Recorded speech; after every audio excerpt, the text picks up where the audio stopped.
APC बुलाओ या तहरीक चलाओ, नहीं मिलेगा एनआरओ। वजीर आजम इमरान खान डट गए, कहते हैं अपोजिशन एहतजाज का शौक पूरा कर ले, कोई परवाह नहीं, जवाब कारकर्दगी से देंगे। जराए के मुताबिक वजीर आजम ने पार्लिमानी पार्टी इजलास में मजीद कहा कि तैयब उर्दवान की तरफ से नवाज शरीफ की हिमायत का खदशा था, लेकिन उन्होंने कोई बात नहीं की।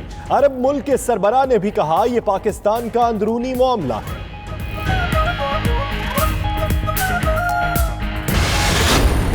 मियाँ इधर की उधर हो जाए, एनआरओ नहीं होगा। ये तकरीरें तो अब सबूत हो गई है कि मांग रहे हैं, बल्कि 90 के जाविये से मांगे। असल मसला ये है कि पैसे दें और जान छुड़ाएं। अपने क्राइम, अपनी जान को बचाने के लिए अगर कोई गलत फैसला करना चाहते हैं तो तारीख में मेरे ये जुमले याद रखें। ये सारे इतने बुरे तरह फंसेंगे कि कानून से ये जान नहीं छुड़ा सकेंगे।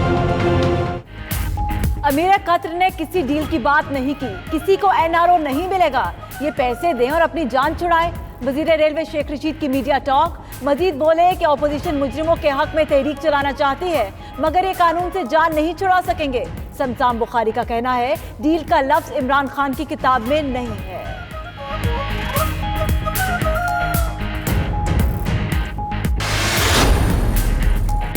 लीगी हुकूमत की तरफ से दी गई एमनेस्टी स्कीम के आदाद व शुमार सामने आ गए। ओवरसीज पाकिस्तानियों ने एक साल में रिकॉर्ड 10 खरब का काला धन सफेद कराया। गैर मुल्की मीडिया का दावा, सबसे ज्यादा 346 अरब रुपए का काला धन अरब अमारात से पाकिस्तानियों ने सफेद किया। स्विट्जरलैंड, बर्तानिया, सिंगापुर और ब्रिटिश वर्जन आइलैंड से भी अरबों के बेनामी असासे जाहिर किए गए।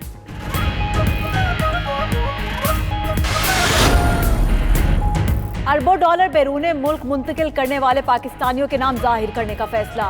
बैरूने मुल्क असासे बनाने वाले पाकिस्तानियों के नाम इलेक्ट्रॉनिक और प्रिंट मीडिया में जारी किए जाएंगे। सेनेट खजाना कमेटी ने इनकम टैक्स ऑर्डिनेंस में तरमीम मंजूर कर ली। FBR को हुंडी और हवाला के जरिए बैरूने मुल्क रुकू मुंतकिल करने वालों के नाम जारी करने का इख्तियार होगा।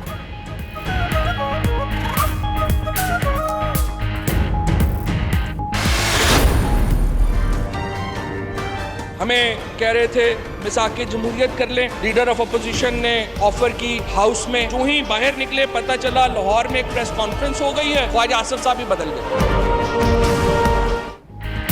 शहबाज शरीफ की मिसाके मईशत की बात पर ख्वाजा आसिफ ने डेस्क बजाया। जो ही ऐवान से बाहर निकले लाहौर में एक प्रेस कॉन्फ्रेंस हुई और बयानिया बदल दिया। कौमी असम्बली में फवाद चौधरी का इजहार ख्याल, मजीद बोले कि ताकतवर निजाम और गवर्नेंस के लिए इदारों को तगड़ा करना पड़ेगा। सिविल हुकूमत ने 50 अरब रुपए की बचत की।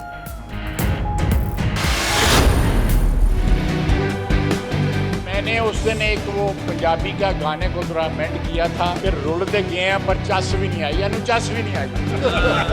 हर बंदा चोर तो नहीं होता, मुझे पता है, मैं तकरीरें करता रहा हूँ, रगड़ा लगना चाहिए था। मुस्लिम लीग नून और पीपल्स पार्टी ने नैब लॉ में तब्दीली नहीं की, नालायकी की करनी चाहिए थी। वो नालायकी आप बदरजा खत्म कर रहे हैं और ये नालायकी आपके भी गले पड़ेगी। फवाद चौधरी के साथ उनकी पार्टी ने जो किया, हमें कुछ करने की जरूरत नहीं। ख्वाजा आसिफ का जवाबी वार, बोले असूली तौर पर आज भी मिसाके मैशत के हामी हैं, मगर ये हुकूमत और अपोजिशन में नहीं, सियासी जमातों में होना चाहिए। ख्वाजा साद रफीक बोले उन्हें रगड़ा तकरीरों की वजह से लग रहा है नैब का काला कानून मैशत को खोखला कर रहा है, जमहूरी निजाम खतरे में है।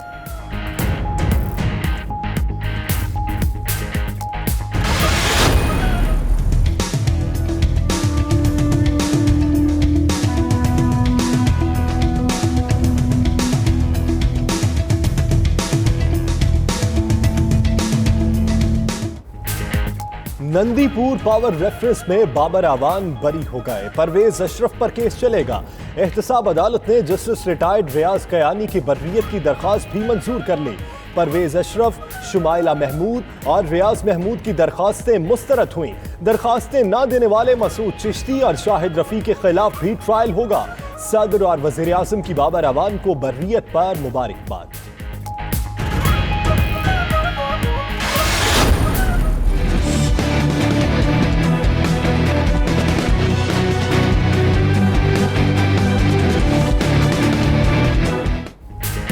शर्जील मेमन की बिल आखिर सुनी गई। करप्शन रेफरेंस में जमानत के बाद रिहाई मिल गई। सिंध हाई कोर्ट ने जमानत मंजूर कर ली। शर्जील मेमन के बैरून मुल्क जाने पर पाबंदी होगी। शर्जील की रिहाई पर जयाले खुशी से निहाल, मिठाई बांटी। उधर नैब ने गैर कानूनी असासों के केस में गिरफ्तारी डाली, मगर अदालत ने वारंट गिरफ्तारी मुअत्तल कर दिए। डीजी नैब और नैब प्रोसिक्यूटर को 27 जून के लिए नोटिस जारी।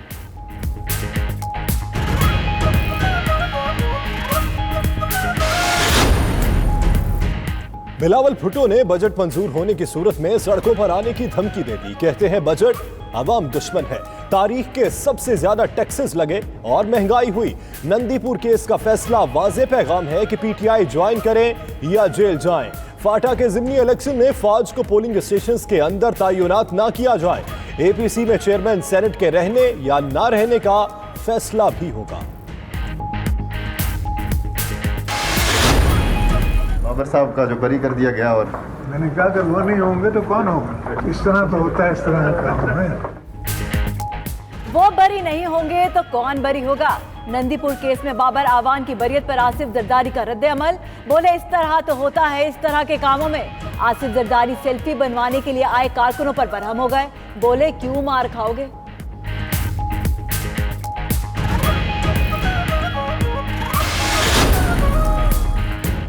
आसिफ अली जरदारी पहले भी केसेस से बरी हुए, हम पर हर चीज के लिए तैयार हैं, पहले भी ये हालात देखे हैं। वजीर आला सिंध मुराद अली शाह का असम्बली में इजहार ख्याल, कहा ये केसेस पानी का बुलबुला है, तमाम मुकदमात में सुरखरू होंगे, वो सारी जिंदगी वजीर आला नहीं रहेंगे।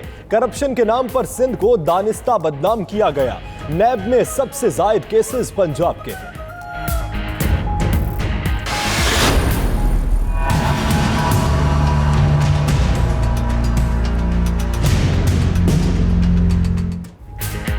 मौलाना फजलुर रहमान की सदारत में ऑपोजिशन की ऑल पार्टीज कॉन्फ्रेंस कल इस्लामाबाद में होगी।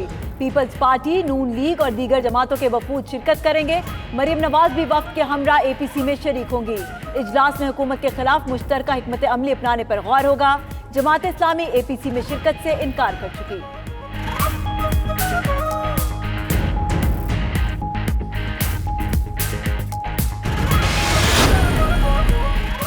हमने कानून को मुतहर्रिक कर दिया, जिसने जो गलत किया उसे सजा जरूर मिलेगी। मौलाना साहब अपनी प्रोडक्शन लाना चाहते हैं, मगर उनका दर्द सबका दर्द नहीं। फिरदौस आशिक अवान की मीडिया से गुफ्तगू। मजीद बोली कि मुश्किल हालात में अच्छा बजट पेश किया गया। पीटीआई ने तालीम को अपनी अव्वलीन तरजीह रखा है। वज़ीर आज़म मुल्क में यकसा निसाब और तालीम चाहते हैं।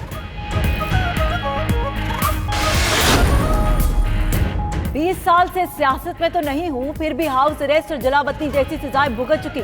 मरियम नवाज का ट्वीट, कहा जिस दिन वालिद को हाईजैकर करार देकर 2 बार उम्र कैद की सजा सुनाई गई, उस दिन भी कराची की अदालत में मौजूद थी। जज से कहा कि बेगुनाह को सजा दी है, अल्लाह का खौफ करो।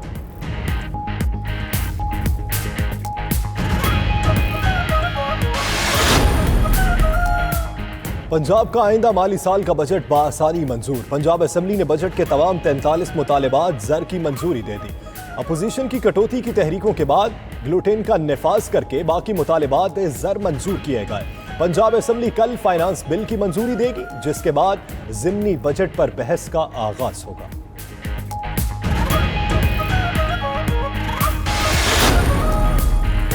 Army chief general Qamar Javed Bajwa की बरतानवी सेक्रेटरी काबीना, मुशीर कौमी सलामती मार्क सडोल और सेक्रेटरी दिफा स्टीफन लॉग्रॉफ से मुलाकात। डीजी ISPR के मुताबिक अफगान मफाहमती अमल समेत इलाकाई सूरत हाल पर तबादला ख्याल किया गया। बरतानिया ने इलाकाई अमन के लिए पाकिस्तान के कलीदी किरदार को सराहा।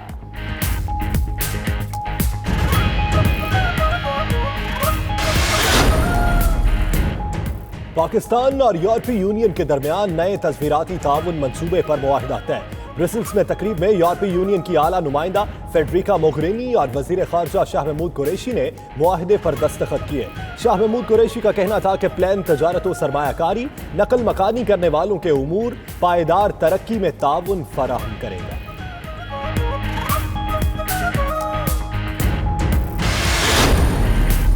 स्टॉक एक्सचेंज में आज फिर मंदी। 100 इंडेक्स 281 पॉइंट्स कमी से 34,190 की सतह पर बंद हुआ। उधर सोना मजीद महंगा, फी तोला कीमत एक ही दिन में 1,300 रुपए बढ़ गई। 80,500 रुपए की नई बुलंद तरीन सतह पर जा पहुंचा।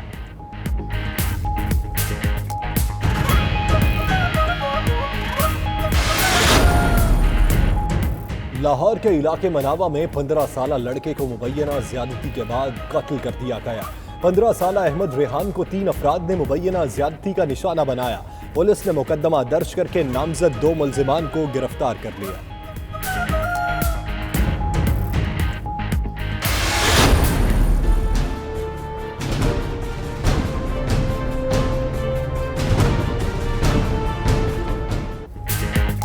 हरनाई में तूफानी बारिशें, कई इलाके सैलाब की जद में आ गए। अख्तराबाद और जलालाबाद में पानी घरों में दाखिल। जिला भर में इमरजेंसी नाफिज। डिप्टी कमिश्नर के मुताबिक सरबती हिफाजती बंद को शदीद नुकसान पहुंचा, मरम्मत जारी। उधर बदीन, सेवन शरीफ, कला, दिक्की और दीगर इलाकों में भी बारिश।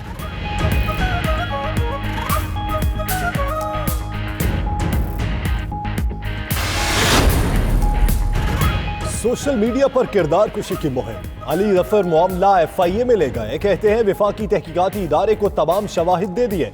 किरदार कुशी मुहिम में शामिल अनासिर को बेनकाब करने और मद्दाहों के ताउन पर शुक्रगुजार हो। साइबर क्राइम की सजा 3 साल कैद है। अपने हुकूक याद रखो और उनके लिए लड़ने से ना घबराओ।